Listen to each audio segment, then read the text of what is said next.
Well, I want to welcome you to our church. If you're new, I want to introduce myself. My name's Tim. I'm the lead pastor here, and we are in a really important conversation right now. We started this last week, a series talking all things mental health. And here's what we notice, okay? In our society, for the last maybe decade, even the last few years, there has been an incredible uptick, an increase in all forms of mental health struggles and pain and mental illness. We have seen a massive increase in anxiety and depression, suicidal thoughts, and all forms of mental illness. And I just felt like it was something that we need to talk about. And so we're taking our time and we're going to work through this. And it's a conversation that I think affects us all. We noticed that from our own survey within our church. Whether you're someone who struggles with it or you know someone, I promise that covers all of us.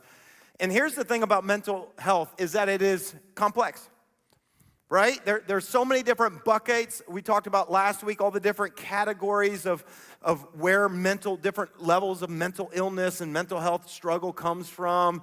There's some that's biological and some that's more clinical and some that is situational. But here's what I know, it affects all of us and it reaches all of us. I was actually a little bit overwhelmed last week as we began this talk. I was overwhelmed by the number of people that came up to me and just began to share their experience, their journey with mental health struggle.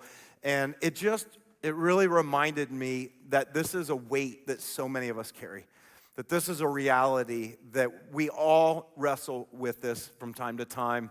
And I think the ultimate reason for that is because we live in a broken world. I think whether you believe in God or not, doesn't matter. If you just watch the news, if you read the headlines, you'll recognize that our world it's just filled with pain. It's filled with struggle. It's filled with heartache. And life is that way. And all of us are living through a broken human experience. And because of that, it creates pain. It creates all kinds of pain. And so many of us are experiencing that. And I want to talk today about what we do with our emotional pain. What do we do with our mental and our emotional pain? Because it is a reality, and we all wrestle with it. Listen, even if you're not someone who for years has battled this or you're on medication, can I just say this? All of us will go through seasons, we'll go through situations, we'll deal with the dark night of the soul. And the question isn't whether or not you or I will experience emotional pain. The question is, what will you do with your emotional pain?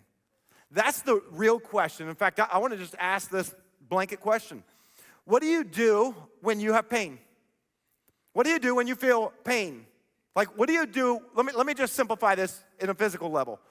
What do you do when you have a headache or a toothache? Here's what I know most of us do. We reach for a bottle of ibuprofen, right?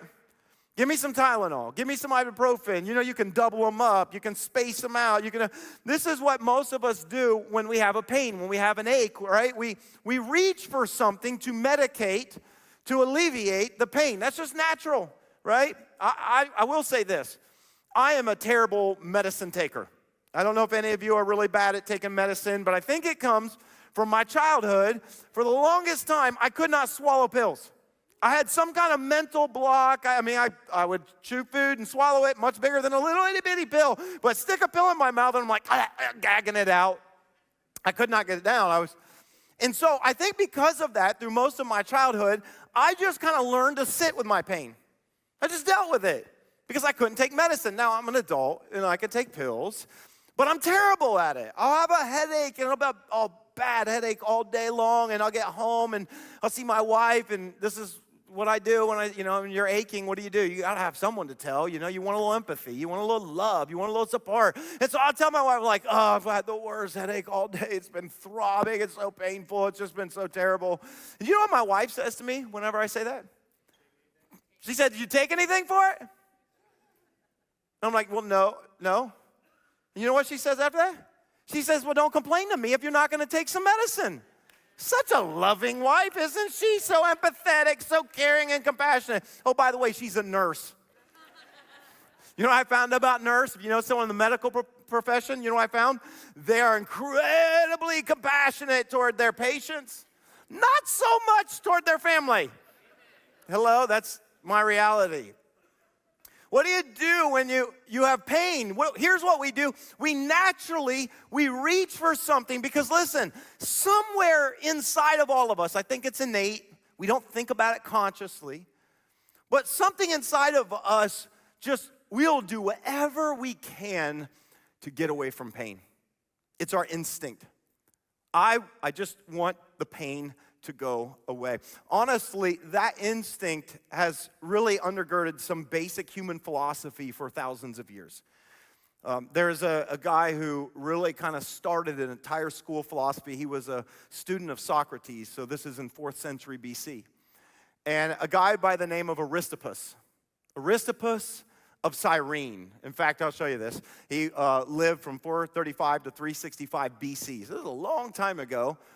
And there was an entire school of philosophy that he started, the Cyrenaic school of philosophy, around one basic concept. It was what he believed was the primary driver of all human behavior. It was two primary things that he would say, I think this is what motivates all of us, kind of almost on an animalistic level. And this is it's this idea of hedonism. You ever heard of the term? How many of you ever heard of the term hedonism? Okay, you probably heard that term. He actually kind of created this philosophy school, and then you had Epicurus and Epicureans that kind of followed suit. But let me give you what really the essence of hedonism is. Hedonism is really this. It's this thought that we are all about pursuing pleasure and avoiding pain. That if you were to boil all of human behavior down, maybe even the goal of life, it's to pursue pleasure and to avoid pain at all costs. And he says that this is how we're wired. It's funny because even if you've never even heard of this term before, you can probably think about life and you think about our world and you think about your life and you probably go, I think I do that. Most of us do. If something feels good, we move toward it. If something hurts us, we get away from it. And I believe that this is there for a reason. That there's something instinctual in all of us. You should understand that. There's something in your brain that is there, that's wired there, that will help you protect yourself from pain. You know we do that, right? We learn to protect ourselves, to shield ourselves from pain. Whatever's painful, I'm going to move away from it. And if we can't get away from the pain, here's what we'll do. We'll turn to something of pleasure to fill the pain. That's what we do. One of two things. Pursue pleasure and avoid pain. If I can't avoid the pain, I'll turn to pleasure. Let me show you how this works. You ever been stressed? Yeah, I know you have. What do you do when you get stressed? You know what a lot of us do when we get stressed? Eat. Stress eating. We overeat. And we don't care about the diet. When you are stressed, right? The only thing you want, give me a couple bags of chips, maybe a full container of Oreos. That is some good medication for my soul when I'm stressed, right? This is what we do. What I'm saying is that we will run to things that will provide some type of pleasure because we are feeling the pain. And we want to get away from it. This is why some people turn to a few drinks in the evening. Because it helps me unwind and it helps me kind of just feel chill because I'm so stressed and my life is this. This is why sometimes we'll binge watch TV. This is sometimes why we don't want to do anything except play video games. It's because what we're doing is we have something in our life that's creating stress or anxiety or depression or despair, and we don't know how to deal with it. And so here's what we do. When our emotional pain is out of order, we don't know how to medicate it, we turn to something of pleasure. Now here's the thing we all need to understand. We're all built different. Like, there are things that you love and enjoy that I don't. There are things that I love and enjoy that you don't. The reality is that we're all built differently. We're wired different. And here's what that means. That means we all self-medicate differently.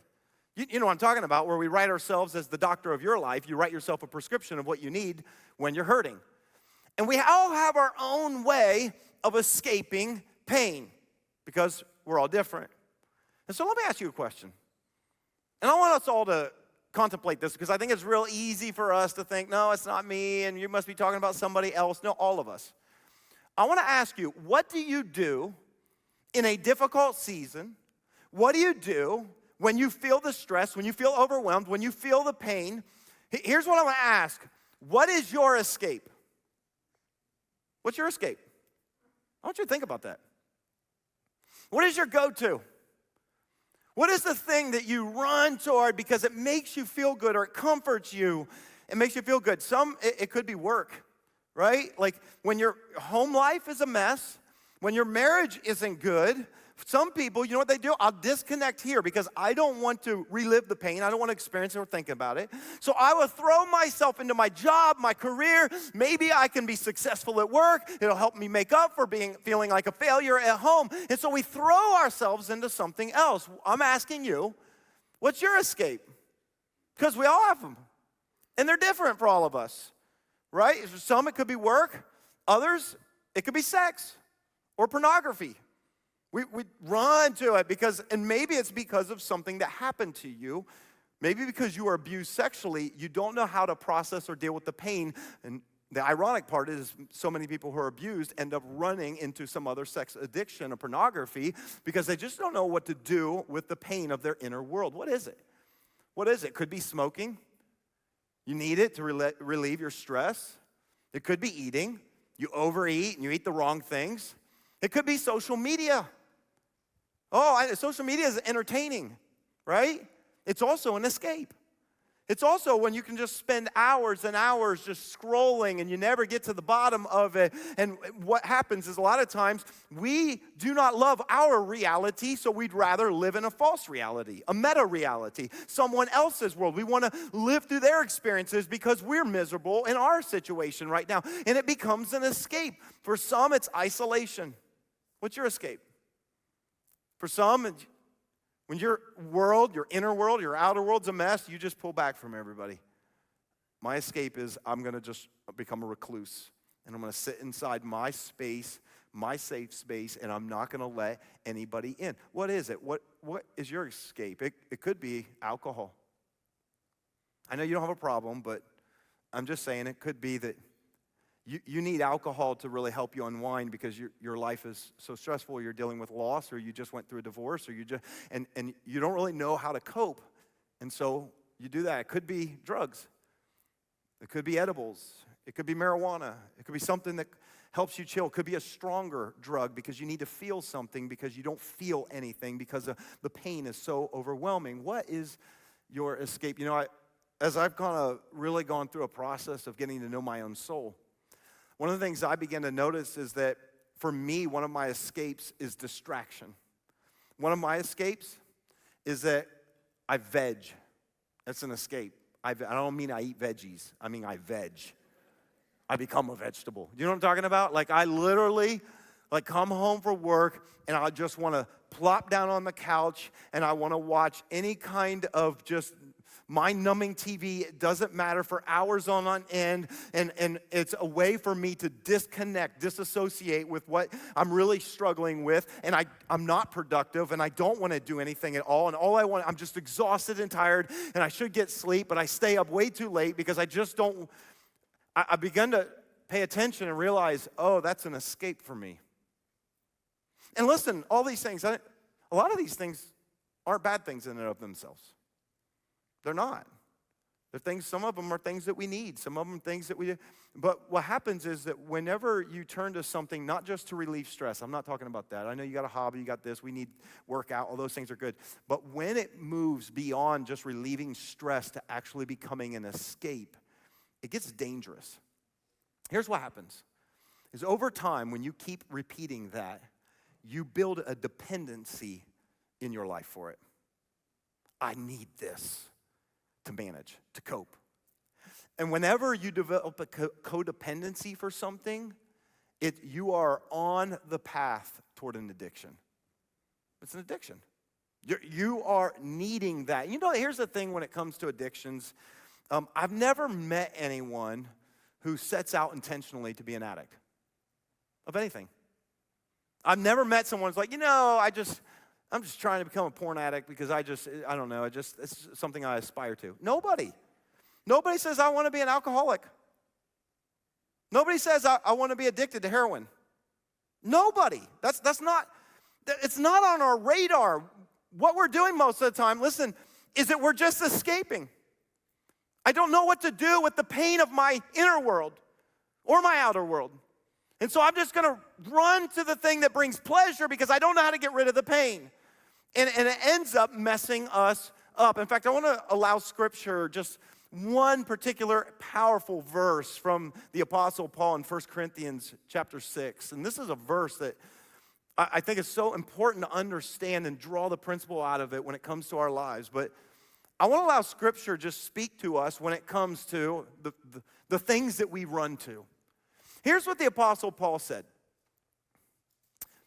He's in quotes. He's quoting someone hypothetically. He says, I have the right to do anything, you say. It's like, I can do whatever I want. I live my life however I want. Yeah, okay, you do. I have the right to do anything, you say. But not everything is what? Can we all say this word out loud? Not everything is beneficial, right? You can do anything.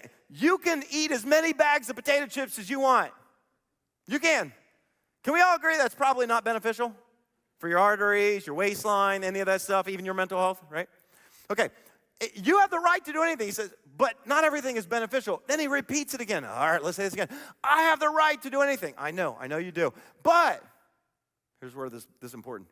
He says, I will not be what? Everybody say this. I will not be, come on, say it again. I will not be mastered by anything. This is a really important truth that we need to get today. Now, in context, what Paul's really speaking to is the fact that there's freedom in following Christ. And that is so beautiful. I love that because when he's speaking this, he's speaking to people who grew up with a system of laws and rules that were so overwhelming they were impossible to follow. You know, I found that sometimes people think that's what church is. They think church is just a bunch of rules, and if you don't do these things and you do these things, then God will be happy with you and life will be good. No, that's not what it is. God's intent for us was simple. In fact, Jesus came and he said, can I clarify? Just clarify a few things. If you want to know how to really live this life the way God intends, love God with everything, your heart, soul, mind, and strength, and love your neighbors yourself. If you would just do those things, you're good. You don't have to worry about, hey, don't touch this and don't taste that and don't eat this and don't do that. You just do those things. That's all you need to do. But here's the thing. There are a lot of things Paul recognizes, and you can apply this principle across the board. There's a lot of things that are fine. They're legal. You can play games all day, all night in your house. You're not breaking one law, right? You can eat as much food as you want. You can drink as much alcohol as long as you do it in a safe environment. You're not driving. You're not impaired doing stuff. I mean, there's things that you can do, but Paul wants to remind us, not everything's good for you. And oh, by the way, here's where you know your escape has crossed the line, is when you need it just to survive. When you need something to escape, it becomes your master. Now listen to me. It's a real important truth. Whatever it is that you run to for your escape in one season can easily become your prison in the next. You realize that? The thing you run to that's your escape from your pain actually can turn out to become another prison that has you locked up and you actually aren't free. And we think we are, but we're self-medicating. We're just trying to figure out, and we don't know how to do it. Now listen, this what I'm talking about is not just a biblical truth. It's also a neurological reality. Can I just tell you this? This is how you're created. Now, I want to, you may know this if you've been around here, but I kind of love science a little bit, and I really like neuroscience, okay, which I'm not a neuroscientist, and so I talk about it, but I'm not an expert. I'm more of a neuro enthusiast, okay? I like stuff about the brain because I think it really helps explain some things about our behavior, and that to me is really helpful in understanding it. And so I was studying about the brain and addiction and how it works, and it really just kind of opened my mind to understanding that none of us intend to be mastered by something. When you have an addiction, can I say this? It doesn't mean you're a bad person. We have this in our mind that someone's an addict. We got this picture that we paint, and they did something totally wrong and bad. And listen, no one intends to be an addict.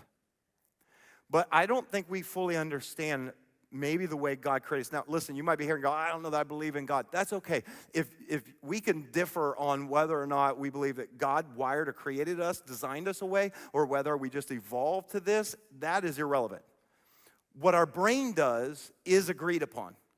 And so there's this little region in the middle part of your brain called the basal ganglia. The basal ganglia. In fact, that's such a fun term. Can we all say it out loud together on the count of 3? I'm going to teach you a little neuroscience, and hopefully I get it right. My doctor's in the room, so I always be careful. But all right, on the count of 3, let's say basal ganglia together. 1, 2, 3. Basal ganglia. Okay, I want to show you this little part in the middle part of your brain. The basal ganglia is a region of your brain that most would say, in simplistic terms, it's responsible for both reward and reinforcement. Okay, this is the part of your brain when you do something that helps you survive.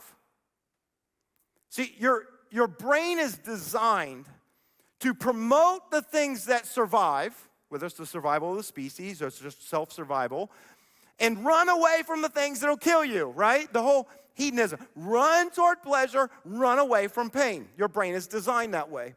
And so here's what happens whenever you have something that is good for survival, like food. Food's good. Some foods are better than other foods. Some foods are really good, right? But whenever you have some good food, here's what happens. The taste receptors in your tongue send a signal to your brain going, I'm getting to eat. This is really good. And what your basal ganglia does is that it releases a chemical in the neurons of your brain, a neurotransmitter. One of the primary ones it does is called dopamine. There's other chemicals, but how many have ever heard of dopamine? Raise your hand. I think most of us have heard of dopamine, right? It's this little chemical, and here's what your brain's doing. Whenever you have something good that helps you survive, what's good that helps you survive? Food, yeah. Social connections. Why? Because you're not intended, and people can survive better in groups, right? Social connections. Whenever you connect with people, it fires off. Procreation, sex, so good, it fires off. And so what happens is that your brain, because of the basal ganglia, it fires off, it tells the brain to fire off a neurotransmitter, which is this dopamine and other, serotonin, other things. And what it's doing is it says, I need this to survive. And, oh, by the way, you need to remember this because it's so good and it'll help you survive. So what does it do for reinforcement? Let me tell you what it does, is that it helps you form habits. Because it's so good. Dopamine, by the way, is known as the feel-good hormone. Because it creates a small little sense of pleasure, euphoria, when it gets released. And so because your brain's going, remember this, so you survive. Remember this is good, so you survive.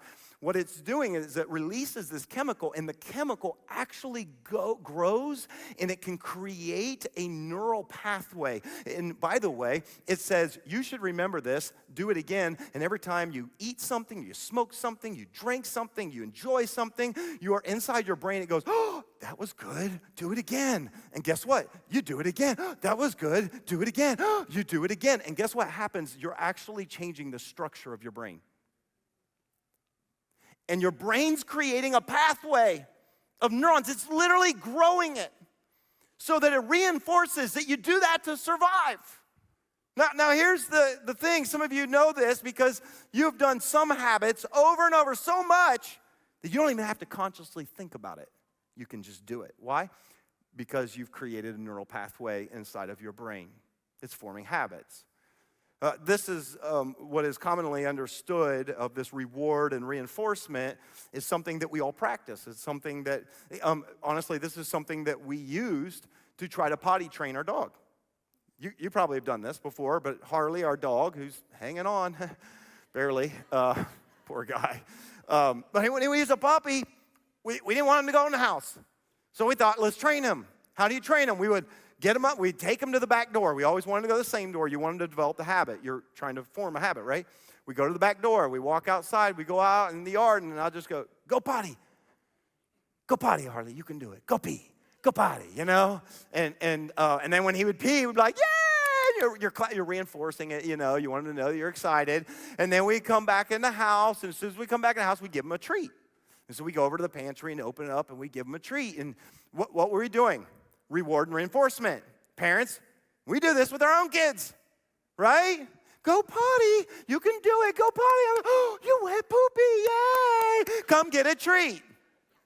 Right? Parents, we do this. Okay, we know this. It's reward and reinforcement. That's what we're doing, right? The bad thing is, I guess I never realized that Harley is not actually intelligent enough to understand that I was trying to give him a reward for going to the bathroom. What he figured out was, I get a reward if I go outside. So every time he had to go to the bathroom, he would go to the door. Woo, get a treat. Even when he didn't have to go to the bathroom, he would go to the door and he would whine and we'd let him outside and he would turn right around and come back to the door. And as soon as I'd open the door, he would run over to the pantry and he'd go, are you going to give me a treat? Because what? Reward, reinforcement, it was actually creating a connection inside of his brain. It's the same way, maybe on a different level, for humans. Our treats are just different. In our household, our treats are donuts. We're donut people. Love donuts. Love donuts so much. By the way, did you know this? Sugar will cause your basal ganglia to go off and to release dopamine. It actually does. That's where they found a very addictive behavior with sugar, is because it's so good. We love donuts, and so we get donut. Donut was good. Next day, we need a donut because I don't feel as good as I did yesterday when I had a donut. Let's go to the donut shop. We get a donut. It's a reward, and we're just building this, reinforcing this behavior. But what we don't understand is that whenever we do that with our emotional pain and we run to an escape, what we're doing is we're creating a vicious cycle within ourselves and inside of our brains where we are no longer in control. That thing is. I have to have it. And food is one thing, and there's, all different things that we're all different. But substances actually are on a whole nother level. You realize that, right? Like alcohol. So alcohol, when you drink alcohol, you have a few drinks, there's an initial kind of euphoria. There's a little bit of a buzz. You heard it say buzz? It's kind of like a stimulant at first, There's something about it that you feel a little bit better and, just like, oh, life feels good. But what you need to know is alcohol is actually a depressant. That doesn't mean like when you're depressed, you drink alcohol. That's not what a depressant is. It actually means that it depresses your central nervous system. It's an inhibitor.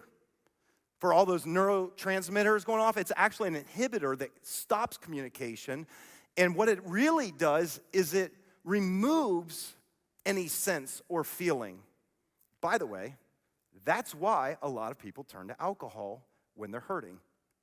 It's so they don't have to feel the pain. So I don't have to feel what I'm going, so I can forget. And the drink, if you drink enough, it gets in your bloodstream and it starts to affect different areas of your brain, and all of a sudden, that's where blackouts come from. This is where it comes as a result. And so we don't even understand, but it's affecting the chemistry of our brains, right? Drugs, hard drugs, they on a whole nother level. See, hard drugs, not only when you do that, do a release of dopamine, that thing that's like a hit, but what hard drugs and opioids do in your brain is that it actually overactivates your neurons more than it ever should, which, by the way, is like, woo! People have this euphoric state or feel, but what it's doing is it's changing the chemical level and what is normal in your brain. So here's what it's doing. It's overactivating your neurons so much that after a while, your body starts to think that's normal. And when it drops down to what was normal, you just came off of something and you're actually miserable. And so what it does is it causes something in your body where you actually need to bring what was normal up to this state, which is why a lot of people start with one drug. Oh, it's just marijuana. It just makes it, and then it goes to another drug, and then it's never enough. It's because it actually is changing the chemistry in your brain. And this is creating a dependency and addiction. And the sad reality is, what first starts off as an escape quickly becomes a prison in your life that can destroy it. Today I want to share a story with you of someone who's part of our community that really has just gone through a journey of dealing with addiction and all the fallout. And it really comes back to some things that happened in his childhood that really almost took everything away. Watch this.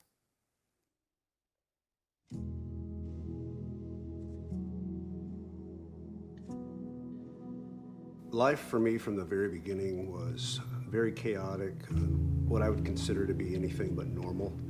I grew up with an alcoholic father who was very abusive to my mom and witnessed some pretty horrific things from the very beginning. And my dad was very, very abusive and taught us violence from a very young age.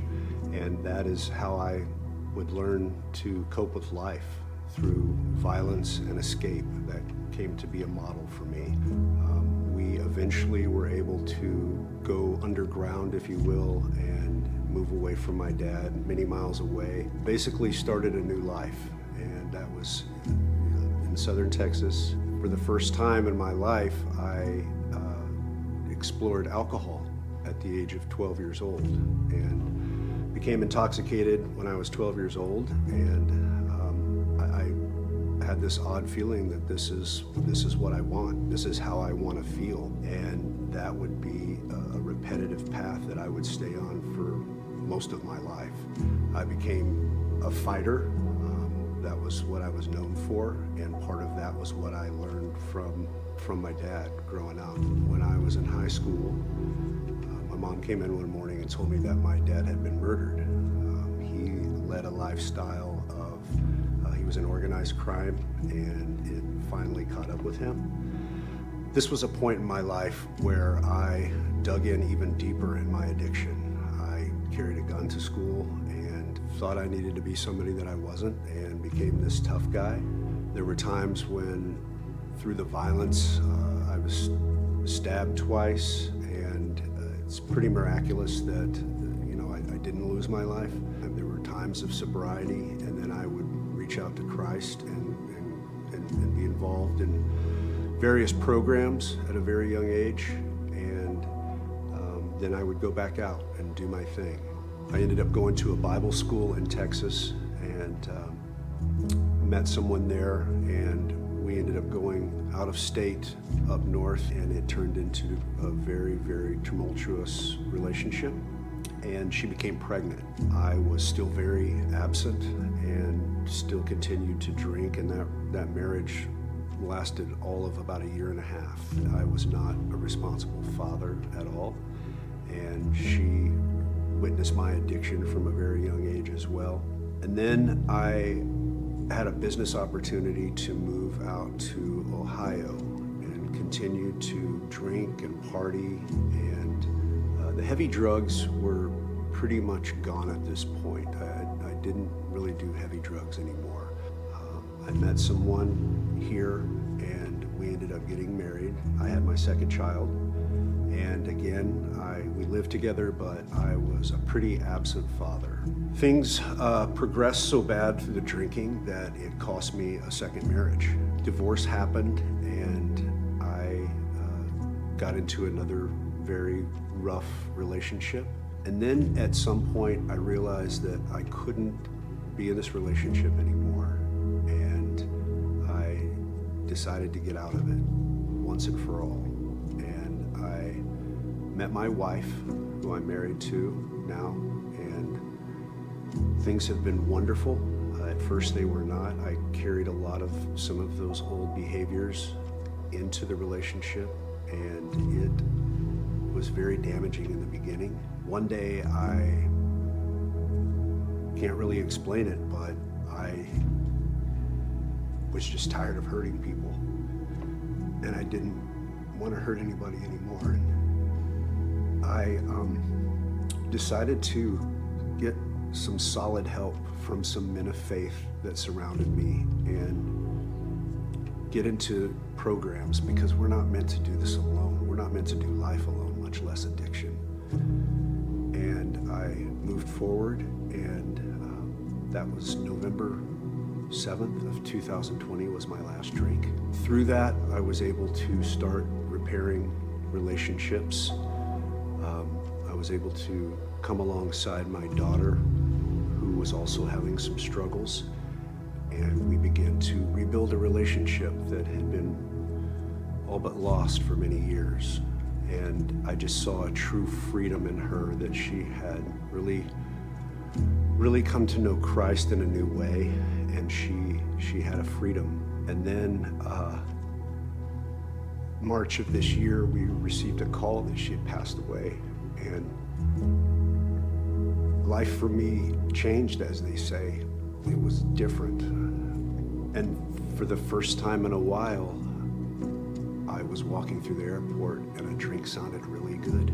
I was transparent and just mentioned that to my wife, and fortunately she's as strong as she is and was able to just have a conversation with me about that. And you know, they say in recovery, play the tape through till the end. What's that gonna look like? And I was able to do that, and I was able to not only avoid that drink, but gain strength in that time. It really changed the trajectory of my sobriety at that moment. As they say with alcoholism, 1 is too many and 100 is not enough. And that's how my life was. It didn't matter what I had in front of me, I always wanted more, or I wanted something different. I was just never happy where I was. And now I'm finding that joy. Even in the midst of the loss of our daughter, I'm finding joy in Christ that I've never had in my life. Yes, grief is overwhelming at times, but I know that God has his hand on my life, and this is the only way that I want to live for the rest of my life.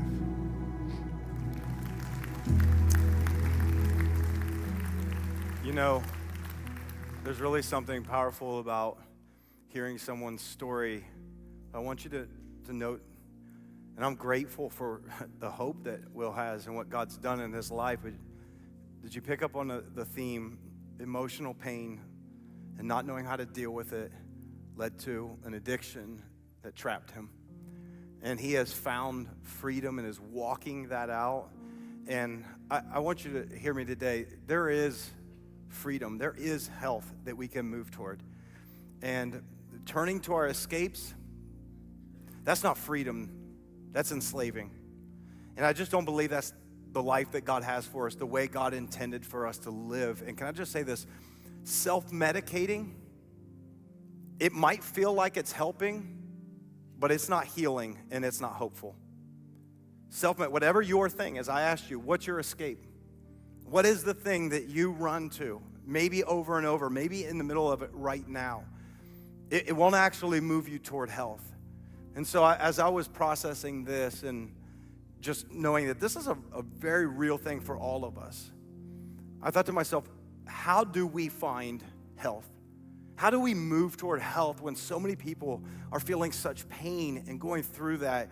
And I want to give you a thought that I talked with a counselor. I said, this is what I see. This is what I feel like moves us toward freedom. And it's this truth about pain, and that is this, that pain is not to be avoided, it must be processed. Pain, I hope we get this today. This is not fun. We want to escape pain. Remember we talked about that? We'll run away from pain.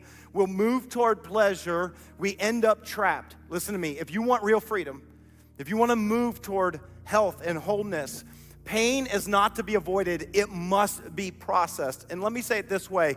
It is not something you process alone. You do this with people. You do this in community. You do this with counselors. You do this with a therapist. If you need to, you do it with a doctor. You do it in a community of faith. But you do not do this alone. This is something we have to do together. This is something that, and I think it's so hard because most of us are ashamed of our pain. We're ashamed of our thoughts. We're ashamed of our hurt. You know what I'm praying that this series will do is it'll release us from that. That we can come out, we can just say, I'm struggling, I'm hurting. It's okay to not be okay. Please hear me that today. But if you want to move toward health, your pain, you got to process it. And I understand, listen, it's hard in a community our size that there are some of you that have wrestled with emotional pain, mental pain for as far as you can remember. is real. I have people who tell me in this church that I've struggled with anxiety, I've struggled with depression since the time I was a kid. And I want to encourage you, you get help, and there are medications that can help. There are things that we can take. We need to do all of that. We really do. But don't overlook the power of a spiritual prescription in your life too. Let's not overlook the power of a spirit. I'm good there. We might need medical prescriptions. We might need counseling. We might need therapy. We might need all of that. You might have an ongoing issue with that. But listen to me. There's also, I believe, some spiritual prescriptions that we can take that could actually maybe change our mind, move us toward health. And that is this. I want you to hear this. Freedom doesn't come from escaping. It comes from healing. And if there's someone I know that has the power to really touch and heal, it's God. It's the one who created us. Amen? Come on, stand up to your feet if you would. I want us, as I was kind of reflecting and I'm thinking, okay, God, I don't know how to address the wide scale issues that so many of us have. And I felt like God gave me this verse as kind of maybe a spiritual prescription that we can take. Again, this isn't to make it go away. For some, this will be a journey. Your whole life will be a journey of moving toward health and being cognizant of your weaknesses and your escapes and what you do and learning to put people and systems around you to help. Listen, it's not just sometimes you pray and it goes away. But I also don't want to overlook the power of a spiritual prescription, because David, I talked about David last week. David was a guy, I think, that wrestled with his mental health for probably most of his adult life. You read the Psalms, you see a guy who was struggling, who was hurting, who was emotionally hurting. And God brought to my mind this one psalm that I've never forgotten. To me, it's a journal of his emotional journey. And in it, I think we find a spiritual prescription that David unleashed in his life. And sometimes it's something you have to do by faith, even if you don't feel it right now. Psalm 42, verse 5, this was David's mantra, I think. He said this: "Why, my soul, are you downcast?" He's having a conversation with his soul. Sometimes it's okay to have a conversation with yourself. He says, "Why am I so down?" He says, "Why so disturbed with me? I don't understand why I feel the tension and the stress, and I feel overwhelmed, and I feel despair, and I feel like I don't like myself, and I don't know if I can go on living. Why?" Sometimes we don't understand why. But then I love it. This is the prescription. It's not the only thing, but it is something. He says, "Put your hope in God." He says, "Put your hope in God." Say it with me. Put your hope in God. Listen, don't put your hope in a bottle. It'll become another prison. Don't put your hope in food because you're stressed. Don't put your hope in a drug. Don't put your hope in a relationship. Don't put your hope in social media. Don't put your hope in pornography. Don't put your hope in all those things. Put your hope in God. And then here's what he said. This is by faith, because you won't feel it. He says, "For I will yet do what?" Say it. I will praise him, my God and my Savior, my Lord. Here's the spiritual prescription. Most of the time when we feel pain, we reach for something to take. David says, "I'm not going to reach for something to take. I'm going to actually give something. I'm going to give praise to God. I'm going to put my hope in God. I'm going to trust in God, and I am going to begin to worship him even if I don't feel like it." You know, I think worship also can modify the brain. Did you hear me?